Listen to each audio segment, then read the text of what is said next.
Hey, and welcome to Fun Swedish! Last week we did a video about the Swedish personal pronouns. So now it's time for the Swedish possessive pronouns, which are these words. There are quite a few, but don't worry. Today we're going to do a deep dive into all of them. Let's take the first one, min. Min is the Swedish word for mine. For example, min kanelbulle, min. Min is a possessive pronoun, and a possessive pronoun talks about who owns something. Min, or who something belongs to. It's about possession. I always think about Lord of the Rings, Sagan om ringen, when I think about the possessive pronouns. Min älskade. So a classic word that Gollum would use. Min älskade ring. Min is also popular among children fighting over toys. Den är min, it's mine. Sometimes you hear some people say mitt, and that is also mine. Why is that? Well, in Swedish we have three ways to say mine. Min, mitt, mina. Min for n-words, mitt for ett-words, and mina for plural. So which one you should use depends on what you're talking about. Min ring. Min is an n-word, so that is why we say min. Mitt jobb. Jobb is an ett-word, so that is why we say mitt jobb. Mina ringar. Unlike Gollum, I have many rings, so I would say mina ringar. Because when we talk about many things, we use mina. In general, with min and mitt, the tricky part is to know if the thing you're talking about is an n-word or an ett-word. But when we talk about many things, we use mina, and we don't care if it's an n or an et-word. We use mina for everything. In any case, don't worry too much about mixing up min and mitt. If you mix up min with mitt, it's not the end of the world. The Swede would understand you anyway. Moving on, the next Swedish possessive pronoun are din, ditt, dina.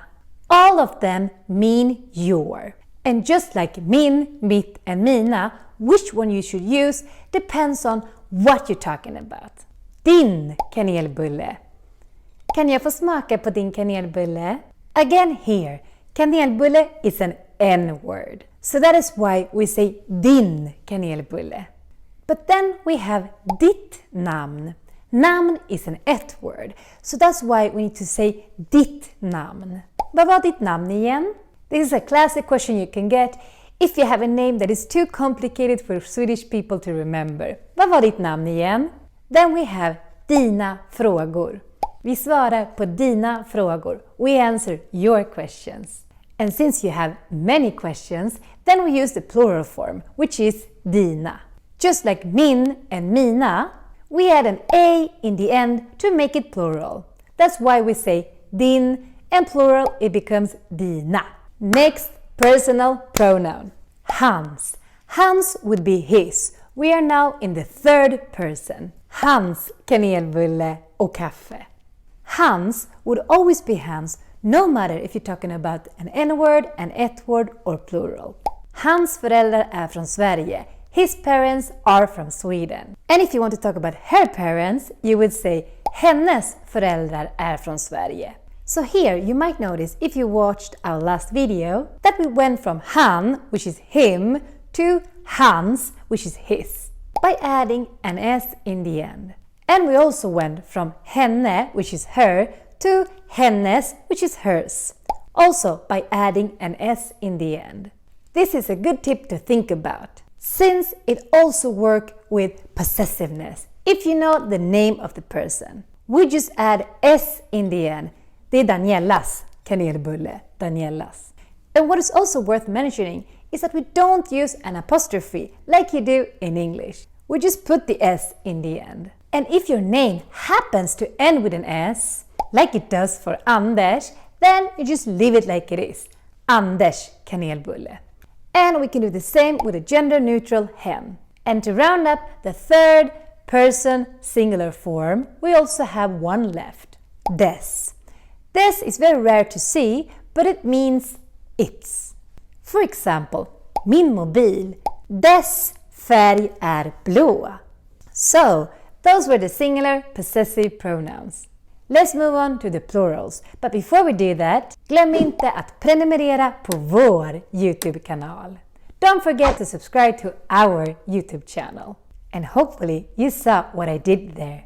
Vår is our.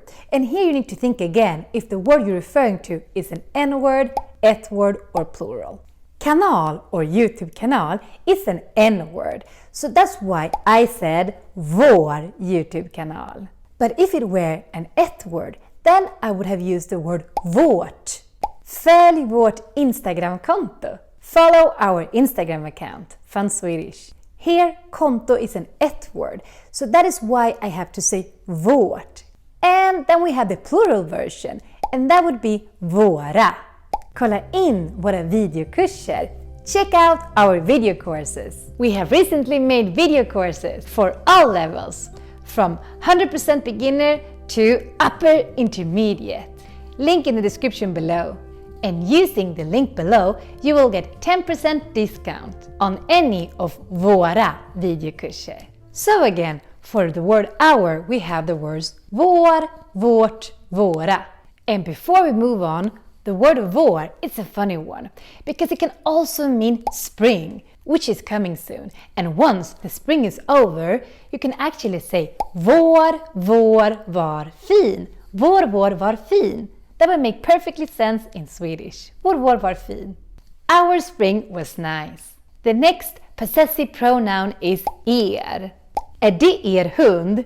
Is that your dog? Han äter min kanelbulle. He's eating my cinnamon bun. Er is the Swedish word for your. Your as in there are more than just one of you. And you own something together. In this case, a dog, en hund. And er is used for N-words. And in this sentence, it makes perfectly sense because hund is an N-word. So that's why I need to say er hund. Then there's, of course, also ert. Är det ert hus? Is that your house? And ert is the same thing as er, but used when we're talking about an ett-word. Ert hus. And to complete the combo, we have era. We just put an A. And era is used when we're talking about many things owned by many people. Vi svarar på era frågor. We answer your questions. Many questions belonging to many people. And then finally we come to our last possessive pronoun. And that is deras. Det är deras problem. It's their problem. Deras is the Swedish word for their. Possessive for third person plural. Okay, we went a little bit crazy about all this grammar talk today. But the final thing to remember is that deras is used both for N-words, ett-words and plural, just like hans and hennes.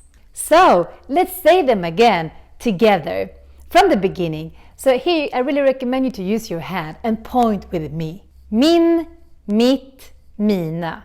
Din, ditt, dina. Hans, hennes, hens, dess, vår, vårt, våra, er, ert, era, deras. And for those of you who is stuck until the end, we have a bonus for you. Bonus pronoun. Ens, for example. Ens problem är allas problem. One's problem is everyone's problem. This form, ens, is not so common, but it's used when a Swede wants to be more metaphorical and philosophical. Ens. Okay, that's enough about all these possessive pronouns. Nu vill jag äta min kanelbulle. Don't forget to subscribe and put a like on this video. Hej då! Vi ses i vår nästa video.